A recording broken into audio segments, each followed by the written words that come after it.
This is a production of Cornell University.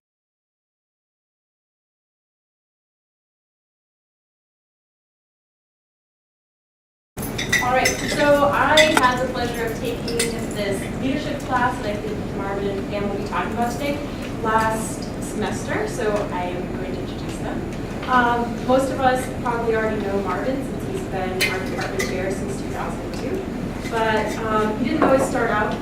Oh, and his research interests include sustainable berry crop production. But he didn't always start out doing horticulture. He first got his bachelor's from Cornell University in biology, and then his master's from University of South Carolina, also in biology. And then finally, when he went to Michigan State University for his PhD, he switched to horticulture.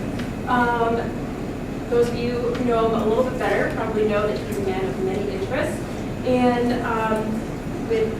he loves to play trombone and travel and play volleyball. He has a really great zip line at his house. And I think he wants to wrestle with an alligator, which he might show us a picture of later in summer. And then if you take his leadership course, you find out even more about him.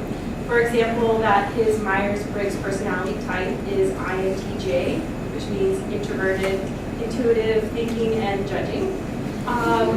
And the reason he got interested in this leadership course is because he realized that there was a difference between what Cornell said it was going to do, that it was going to prepare its graduate students to be leaders in their communities, and what it actually offered graduate students in terms of learning how to become leaders. So he decided to organize his class, and he called it the Big Guns. So that's where Pam comes in. Pam is the president of the Cosmos Hill Associates and also a senior human resource consultant in organizational development here at Cornell. She got her bachelor's from Harvard University and then her master's at the New York State School of Industrial and Labor Relations. She's a really experienced human resources consultant who's worked with a variety of private businesses and institutions that have ranged from local businesses like Moosewood Restaurant to huge corporations such as Johnson & Johnson and Nestle Chocolate Corporation and Rubbermaid, and then also to federal programs such as the U.S. IRS and the Department of the Army. So, two really impressive resumes, and now I'd like Marvin and Pam to continue to talk.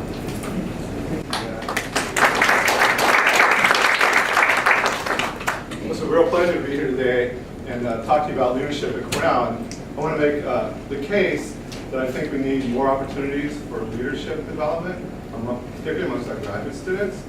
And the second case is that sometimes what we think is leadership sometimes doesn't really meet the bill. So I'm going to start off with an uplifting article that came out this summer in the New Republic. It was the most widely read article ever, and it was "Don't send your kids to the Ivy League, combinations top colleges, and turn your kids into zombies." And there was a large critique about Ivy League education, but the one piece of relevance I want to pull out there is this particular piece here. Is one idea above all that's communicated in most prestigious schools is leadership. Harvard, Chan's alma mater, is for leaders to go to some cliche.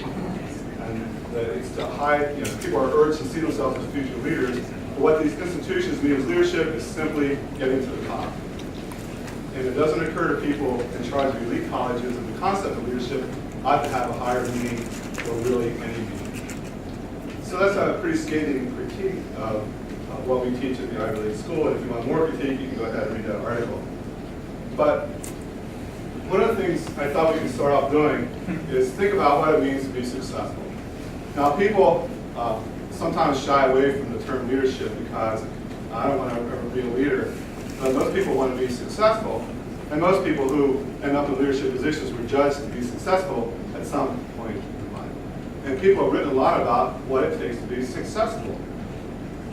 And so what we're going to do is to spend a few minutes, get into groups, and I want you to come up with a list of some things that you think characterize successful people. And then we'll compare your list with what people who study these things have on their list, okay? Just take a few minutes. You can self-select, just get into groups, and just someone describe and make a list. What characterizes successful people.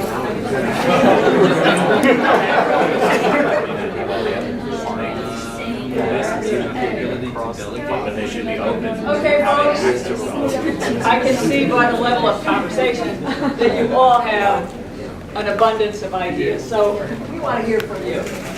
Let's start in the back with the rump caucus. Enthusiasm, organization, satisfaction with life path, resilience, make the most of interpersonal relationships, passionate about what you do but not insanely passionate, able to focus, translate, share, humble, humility, acknowledge one's shortcomings and be okay with that, ability to listen to other perspectives, and creative risk-taking. Okay. Wow. Quite the list. Thank you. This group, what would you add to that? No, it doesn't have to this. We have like three points so far. Was able to communicate properly with your group as a leader. Be able to set goals. Because if you don't have a goal, you know where you're going. And the last one we have is to be able to be open-minded, always consider everybody else's suggestion and not just being, narrow. Okay, our list is happy with who you are and what you're doing and a passion for it, being courageous, accomplishing personal goals, being able to relate to people, good communication skills, having a positive influence on people and others in your group, and being able to recognize the value of what it is that you're doing. Creative problem solving, and able to accept and adapt to change. Being persistent while also understanding your own limitations and external limitations, and being realistic about that, and knowing your own strengths and limits. Okay, my group said able to delegate, encouraging, team player, compromise, humor, communication, empathy, relatable, listening, hardworking. They clarify values, they have goals and meet them, time management, willing to be wrong, and open to suggestions. We have a lot of the same ones, but a couple of things that were not said so many times yet are mastery of a given skill set, vision and forethought, being able to anticipate problems, and then another thought was success depends on how you define it. Well, our group came up with empathy, visionary, hardworking, inclusive, capable of decision making, enthusiastic, communication skills within the group and also outside, and even tempered. And I realized we missed the most important one, which is humor. Somebody did say that. Yeah, I know.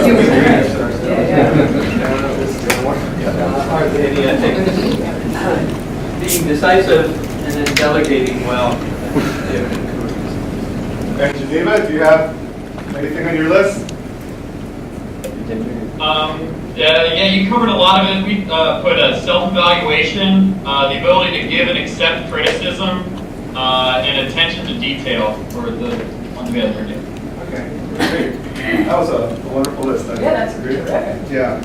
So, people write books on how to be successful and studies and all that. So what I try to do is go through those and glean out the top characteristics they say are part of being successful. And I think a lot of people have all these in one form or another on the list. They've heard vision, ambition, enthusiasm, working hard. No one said managing conflict. That's an important part of being successful. So a lot of these others are communication and so forth. But I didn't hear anybody mention the thing that we spend almost 95% of our time doing.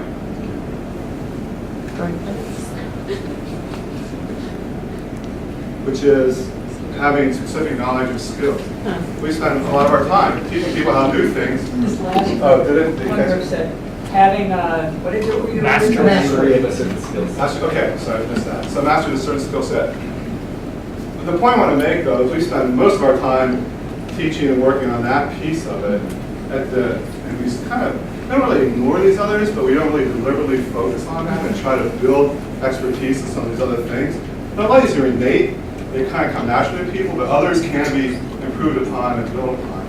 And that's where I think that we need to offer opportunities for our students to build those skill sets.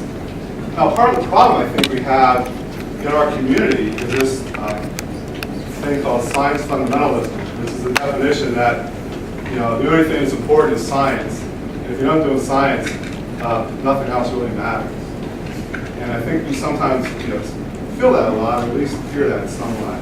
So the question when I ask, is there a place in research one universities like Cornell for developing skill sets in addition to scientific competence? If so, the answer is yes. You all listed all these things that are key to success. Do we make room for developing these skill sets in our students? And do we model those ourselves as faculty? And how do we teach those skills? So those are the questions that I'm going to grapple with today. And if you look across the university, there are lots of opportunities for leadership programs directed at students. And Pam helped me with this because she's travels in those circles quite a bit, and we listed all these up here. Well, what's missing from that list? There's no real program directed for scientists on this. That even the engineers figured out this is important. So, as Maria mentioned in the introduction, that was the genesis for trying to come up with at least something, at least a course for graduate students to help teach some of these additional skills. Now, the course generally has 20 to 25 students in it. How many graduate students are there in Cal's? Hundreds. And the number one reason we hear why students don't take that class is my major advisor doesn't want me spending time outside the lab on these sorts of classes. They consider it fluff, not important. And yet, all of you just collectively identified all of these traits that make people successful and make people good leaders. And yet, those of us that are in faculty positions don't want our students doing these other things because they should be in the lab working on the science. So I think that's a real problem with our culture here at Cornell. Can we claim to develop leaders when we don't provide our students with opportunities to develop skills for success other than competence in science? Well, I don't know if we can, but we do. How develops leadership ability, civic responsibility, and curiosity to students. That's on the front page of the Cal's website. So we say we do, but I'm not sure if we really do it justice. Then there are lots of courses at Cornell that sort of get at leadership in one aspect or another. This is a course, Inspiring Leadership, and the goal of this is to expose you to the habits, practices, skills, and mindset common to extraordinary leaders through discussions, readings, exercises, films, and guest speakers. It sounds to me like a class where you go and sit and typical things happen, but I'm not sure whether it actually engages you in a significant leadership experience. Hotel offers a program where they expose you to meaningful leadership opportunities by interacting with hospitality leaders. So put students in a room with people that are leaders, and somehow, magically, the students become leaders. Okay? I'm not saying this is bad. This is a good thing to do, but I'm not sure if it's really comprehensive in this approach. The vet students, they have something too, a leadership program. Here, it's an intensive research-oriented initiative. And again, I would argue that, there's nothing wrong with that, but I'm not really sure whether that really teaches leadership in the sense that we should be teaching it. Because we focus on the research initiative. We want to be talking about other things and other skills. So I think too often our approach to leadership training, even when we say we're going to do it, is on osmosis. Put people in a room with leaders and they'll somehow become leaders themselves. And it often doesn't work that way. And we often don't address the day-to-day issues that must be dealt with by good leaders. It's fine to have a vision and all that, but it's the implementation that is a make or break. And oftentimes the devil's in those details. And you can't just be a big picture person and ignore the details. You got to kind of work at both levels. A lot of business schools, that's kind of their forte. If you look at almost every mission statement of every business school in the country, it's going to say, we develop the leaders for the future and the CEOs and the business leaders and so forth. And this is one I just pulled out of Chicago School of Business. Since 1898, we've produced ideas and leaders that shape the world of business. Our rigorous discipline-based approach to business education transform our students into confident, effective, respected business leaders prepared to face the toughest challenges. That's a great mission statement, and I hope they do that. Another article that came out this summer was why MBA programs don't produce leaders. And it was a critique of the Chicago Business School and other programs like that that say we produce leaders, but they really kind of missed the mark. And these are the critiques that Drew Hansen made in Forbes magazine. First of all, he said that leaders understand people. MBAs, on the other hand, boil everything down to numbers.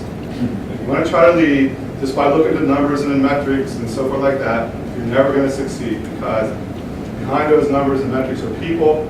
They have ambitions and passions and feelings and sensitivities. And if you ignore that, you ignore your own peril.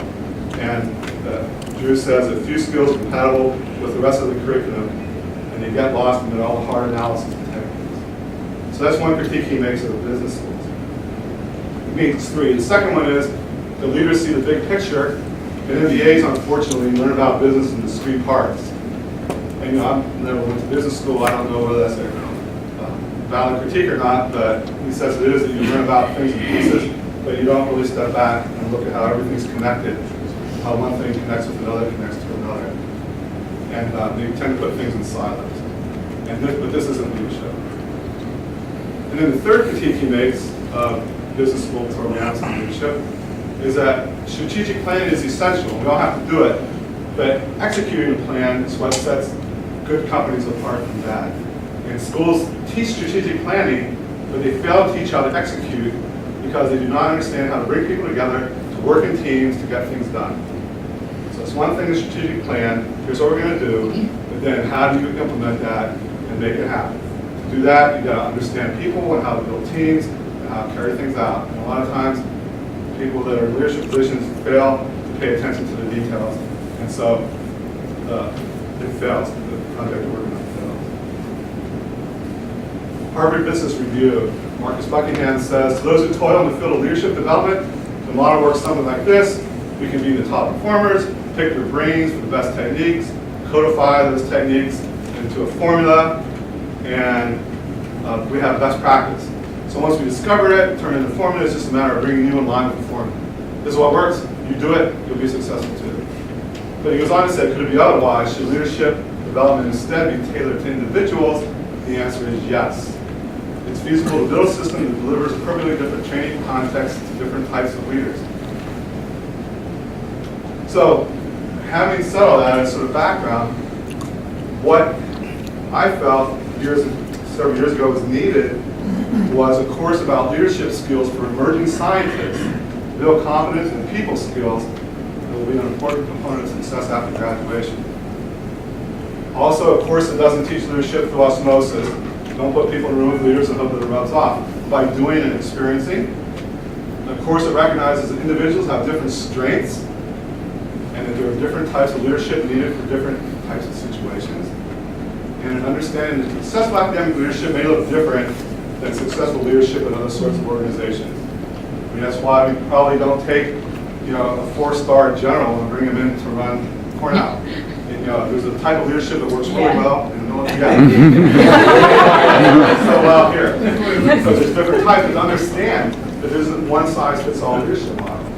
And understand that there's different types of leadership styles and different types of organizations. So that's what we're about in our course in LS 5100. Our philosophy is you learn by doing.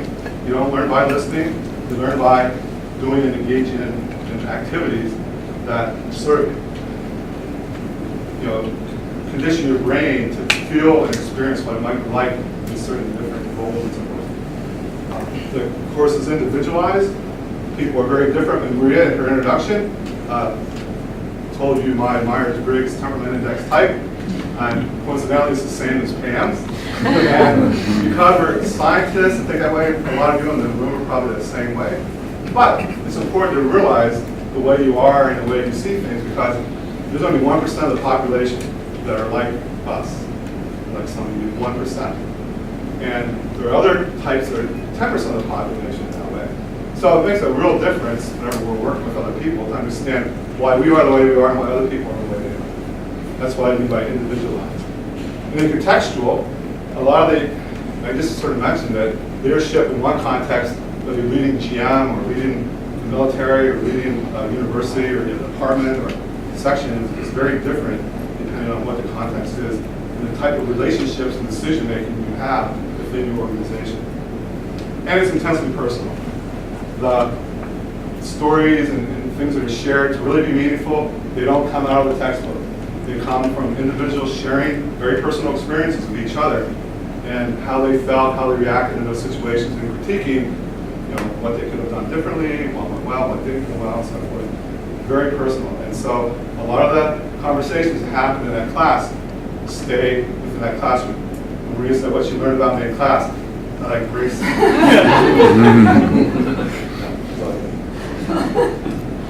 So our course has a syllabus. It's 10 weeks long. It starts in the winter semester. It ends by spring break. And we do these 10 different things. I'm going to just talk about a few of those and talk about the others. The first week we talk about what leadership is and what does it mean to be a leader. Somewhat of the activity that you engaged in here. If we would have had time, we always kind of like put a little twist in things. What we might have done is picked a group of leaders ahead of time and told one of the group leaders, I want you to be very opinionated and not listen to what anybody else says. Don't tell the other people in your group that's what you're going to be. It used to be that way. But another person would be really bushy and not have any opinion. And the third person might say, oh, we don't want to say anything that might offend the administration, so let's not say that. So while you're engaged in this exercise, these people are behaving in a certain way and you're forming this opinion about them. Oh, man.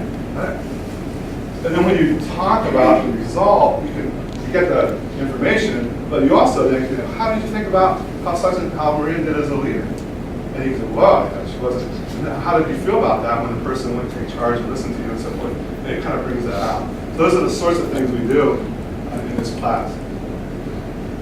We talked already a little bit about personal style and leadership using the Myers-Briggs Temperament Index. This was originally developed during World War II when all the men went off to war. And there were all these jobs that needed to be done here in the United States. And the only people left to do them were women. Most of the women hadn't received any kind of training. They were housewives. And now there were these opportunities to do work, and they were needed to do work by the country. But you didn't just want to pick somebody up and say, oh, you're going to work in the steel mill, and you're going to work in the library, and you're going to do this and that. So based on Carl Jung's work, they developed this personality temperament index. You take this test, and it can tell you what career, what sort of types of work really fit your personality well. It's incredibly successful, and it's still used to this day.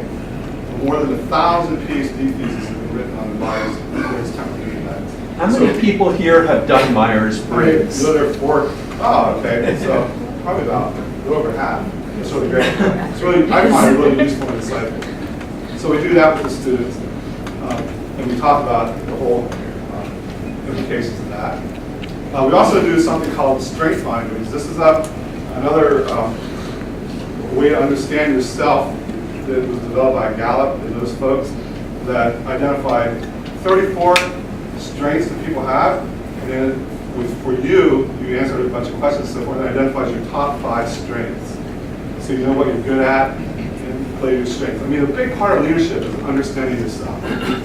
That's the first step. Understand yourself, know where you're strong, where you're weak, so you can kind of compensate for those weaknesses and build your strengths. So we do that for the first 3 weeks. And then the last thing we do on the part about understanding yourself is how do you present yourself to the outside world? Now we know that one of the first things that happens when you apply for a job is that the potential employer goes on Facebook to see what kind of person you are. And that is definitely the case. There are people here in the admissions office, that's what they do. You have people that go on Facebook, prospective students, and then judgments based on that. Now, one of the things about Facebook, if you hang out with some shady characters like I do, you don't have any control over what they post on Facebook. So I want to give the folks looking about me something, I want to give it to them so they don't like search around. I want to print up something really easy so they can understand who I am.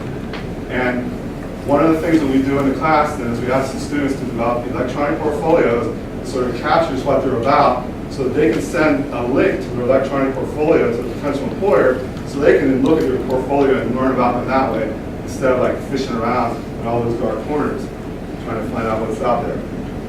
So I want to show you Maria's electronic portfolio. so much for what happens in I got her permission. Basically, there are tabs across the top, and each of the tabs says something about you. A lot more detail than a resume would. So here, Maria, she has a little bit here on her research project, including some pictures and a link to her resume, a poster that she did. It's really nice to be able to do that. In class, she did some reflections on leadership and what it means to be a leader. Did an essay on Rachel Carlson and how that influenced her personally. And so you can put all that on your electronic portfolio. Your teaching and learning experiences, Peace Corps and so forth. And a little bit about her own interests and things that you might not know about Maria, that she was on a synchronized swim team, she ran a marathon, and things like that. Not killed into our So just those little tabs there tell you a whole lot, I think, about Maria that you wouldn't have gotten from her resume. And so we want our students to do that and put that forward. I did one for myself because I think it's great. Put up a page about me, a little bit about my research, with pictures and so forth, teaching experiences, some links to other websites, my own reflections on leadership, transformative experiences. I think they've done it, meant a lot to me. And then, okay, since you said my special talents and skill sets, some of the work I do in Guatemala I put there, some of the trips I've done. I think down here is my alligator wrestling. So they're really great, those electronic portfolios. So we have the students do that. So then, after that fourth week, they learn about themselves and they put that out there for the world to see. Then, from there on, we go into some other things. So, people in this class generally are from all over the world.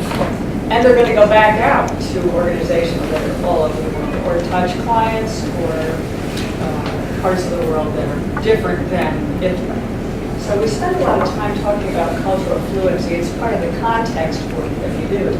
Leadership is contextual, and it's important to understand the norms of different cultures before you insert yourself into the culture using Western norms and fail utterly.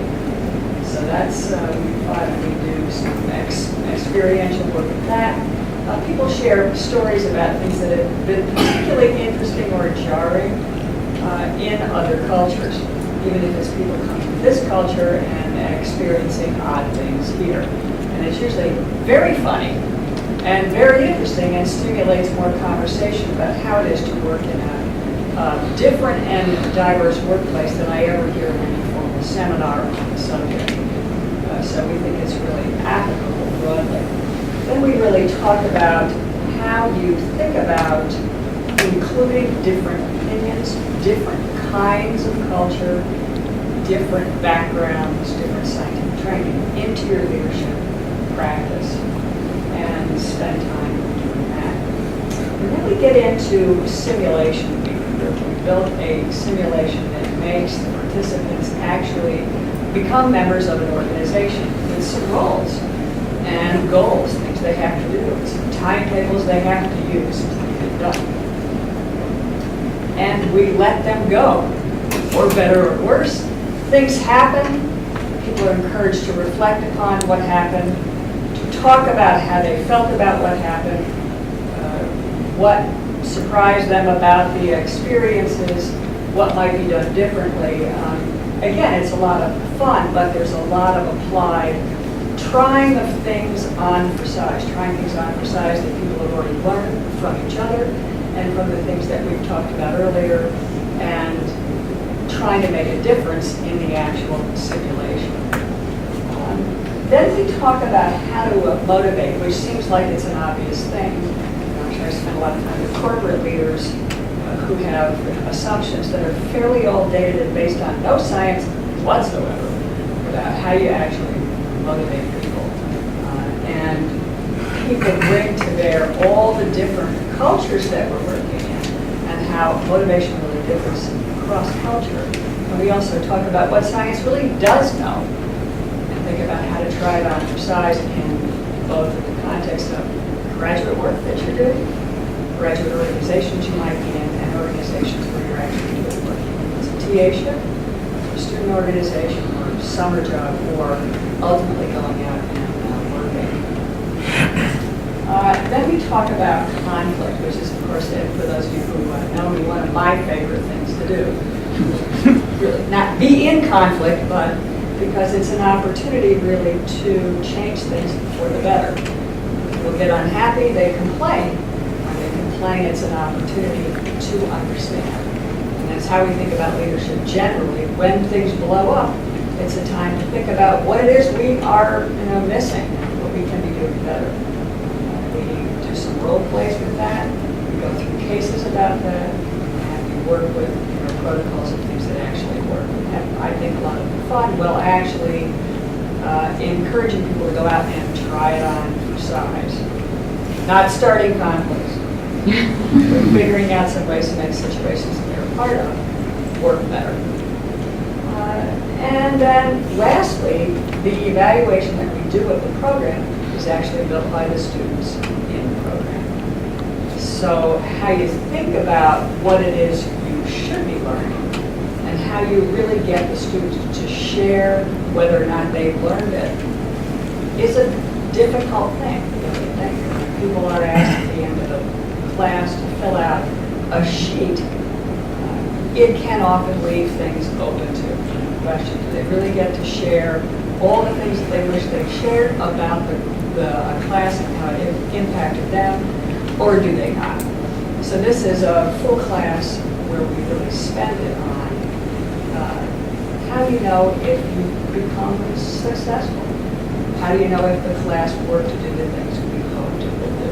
So the students design the questions, and then we work them through an answering of the questions and analyze the answering to the questions process right there in that classroom setting. And our classes are 3 hours long, so it gives us a lot of opportunity to actually do that. So that's the syllabus.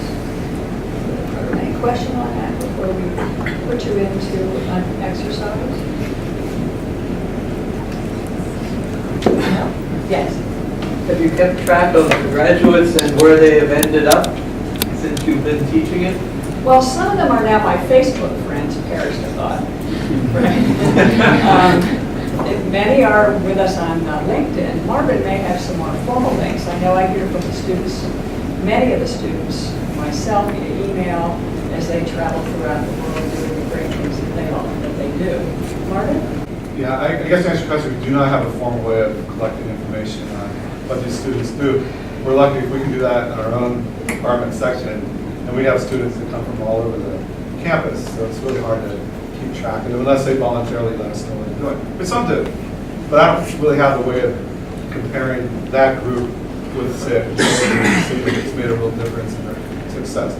What I will say is I've had people tell me that even though they may not ever go into a scientific career, they feel that what they learned in this class is going to help them be a better person, help them with their families, help them with their friends, and all sorts of relationships they have throughout their life. Because this course essentially is understanding people and what makes people tick and how they operate. So even though they don't become some famous scientist or CEO, hopefully it helps them become a better person in the relationships with others.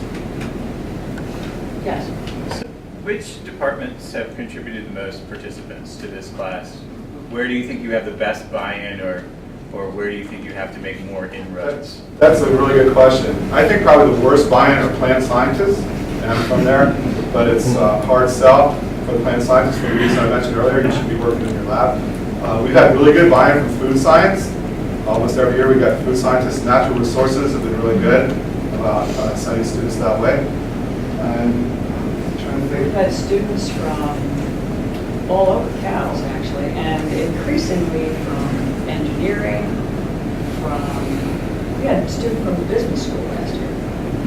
Which is sort of an indication that it's interesting when the scientists are doing more about managing than the school of business. Just a thought. And we have had students that, we define life sciences in a very broad sense. If you're doing anything that involves people, in a sense, with a scientific approach, you're life science. So we have been getting quite a few students from, say, development sociology, as well as one or two from AEM. So it's really, one of the things that makes it really fun is that the students come from all over, and their experiences, like if you want to talk about, bad examples, it's great. You got to really get from. Have you ever seen this happen and there's all that? Lots of stories. If everyone were from plant sciences, we wouldn't have that many stories. But because they're from all over the place, that's been good. But I would like to see more plant scientists. It was interesting. I participated with Cal's in running focus groups for the strategic planning process that we all went through last year. And one of the things we heard from graduate students in these groups is that they are routinely exploring leadership training where they can find it, and often it's a don't ask, don't tell proposition. They don't tell their advisors that they're pursuing it for fear they'll have a discussion about maybe the time could be differently spent. And with no malfeasance on the part of the people who are guiding them, it's just that they have a lot to do in a short time to do it. It's actually funded. So the students were very mindful of that, but craving these kinds of experiences, and they get a lot of feedback about it. And there were actually some people who did theory class who were in there proselytizing for us. I didn't have to say a word. It was great. Other questions? Yes. I haven't formulated this really well, but when I think about my own experiences learning to work with people and organize with groups and things like that, many of the most, where I've learned the most has been actually trying to do it. So working in community groups and things like that. And so I'm just wondering how you think that might be better incorporated into a graduate education, opportunities to do authentic work in groups and reflect on it in community with other students. This is an interesting question. I think it's students who come to Ithaca have to get their feet wet in how it is to wear a winter coat. You know what I mean? They have to learn the local culture, learn the kind of opportunities there are, not just to be in graduate student organizations or clubs, but to be involved where they live and doing other volunteer work or non-profit work. And some of them do and some of them don't. I don't know if I have any guidance for how this should work. Marvin, have you thought about this? It's a good question. It's a really good question. And I think for the same reasons that students feel like they don't have time to take a class, they also don't have time to get heavily involved in a community group or other sort of activity. So I don't know how we can, I don't know if we can force that change, but I think what we can do as professors is we can model that behavior and show how you can also be an excellent scientist, but also be involved in a community group or two and do things outside the classroom and invite students into that community to participate if they so choose. I think being role models is an important way to sort of open the door for these sorts of things. Sort of related to the earlier question, as you know, there's this thing called engaged learning at Cornell. Primarily, I think, targeting undergraduates, but there's also engaged research, which would be appropriate for graduate students. But it raises the question for me, is this restricted to grad students, or would it be open for upper-level undergrads? Or for that matter, if Engaged Cornell is going to succeed, and we're going to have students out there in communities during the summer or otherwise engaging with real organizations, real communities, it seems to me Cornell is going to need a suite of courses like this that all students may be required to do before they go out there in the field. Yeah, so, our class has between 20 and 25, and that's like ideal for this sort of this thing. And if we open it up, I wouldn't necessarily want more than that, and we could take probably 30, and that might work. But I also think that we did have one undergraduate kind of snuck in somehow. I don't know exactly how she did. She left the class and let her stay, and she was a good contributor, but the life experience was very different for her than it was in graduate students. Like Maria, spent a couple years overseas in the Peace Corps, and she just had a life experience that was quite a bit more rich than the undergraduate. So I think that, yeah, absolutely, courses for undergraduates would be good, but I don't know if we can mix them in the same classroom and have the same result. That's my opinion. And CALS has an undergraduate leadership class that's been going now. This will be the third year. And I believe it was so popular that I think they're now running 2 sections of it. Hey Marvin, Yes. This is Kristen Smart. I was wondering if you guys talk about diversity in leadership. I know that in academia that's one thing that we're frequently looking for. And so I'm wondering if there's any way to include that in the leadership experience. It's already in there. We talk about it an awful lot. We try to challenge assumptions that are made about how to do this work. But we try to really talk fairly openly and honestly about what we know to be going on, some of the pitfalls of doing this kind of work, and how to be thinking about it in 5 or 6 different ways, I think. Wouldn't that be a fair assessment? Yeah, I would say it's first and foremost on our minds as we go through all of these is appreciation of diversity and how to handle diversity, how to manage it, and work with it to your advantage. Not think of it as a detriment, but think of it as, well, here's a person with a different perspective, a different skill set, and won't that really help our team? Did that answer the question? Yeah. Thanks, Chris. Pam, in your research, what do employers, leaders, point out as the chief motivators for the employees with whom they work?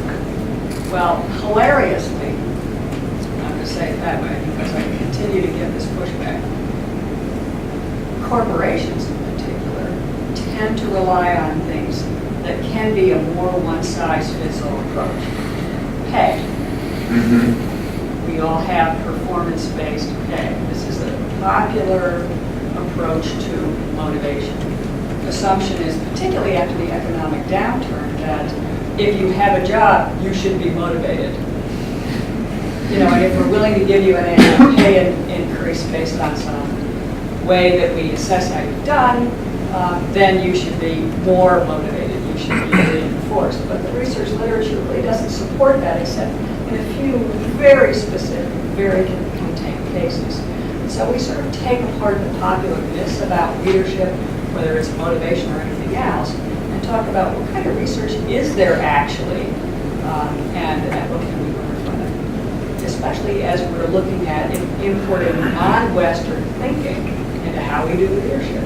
It's not all about working in the U.S. with Western-based ways of doing business. So what other motivators are there that are the most successful, particularly in a non-corporate setting?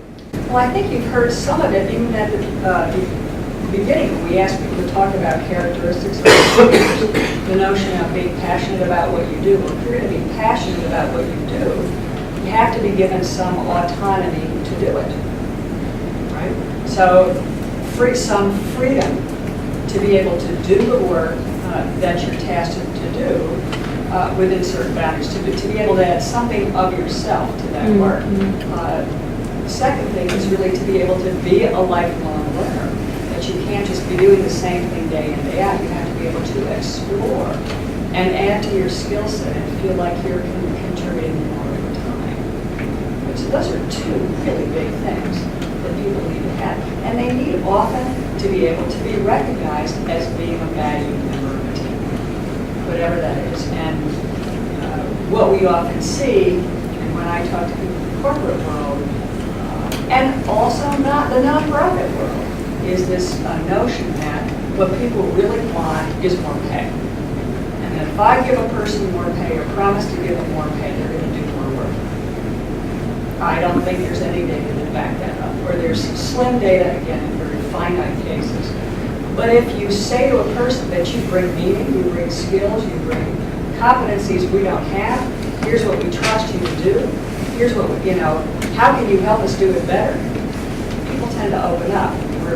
So what we focus on is, if you're thinking about leadership and working with groups, it's not taking a person as a finite contribution, widget, plugging them in and sort of lashing them over the head with things like pay and a nice desk chair to make them work hard.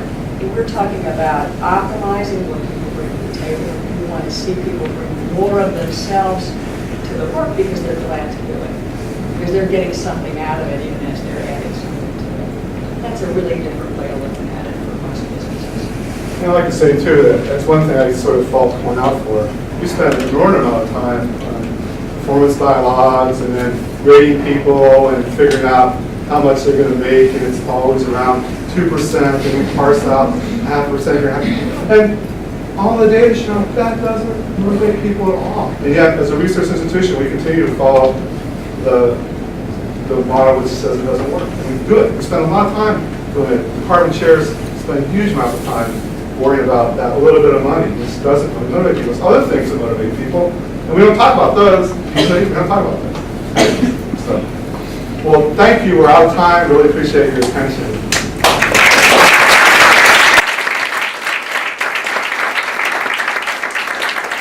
This has been a production of Cornell University, on the web at cornell.edu.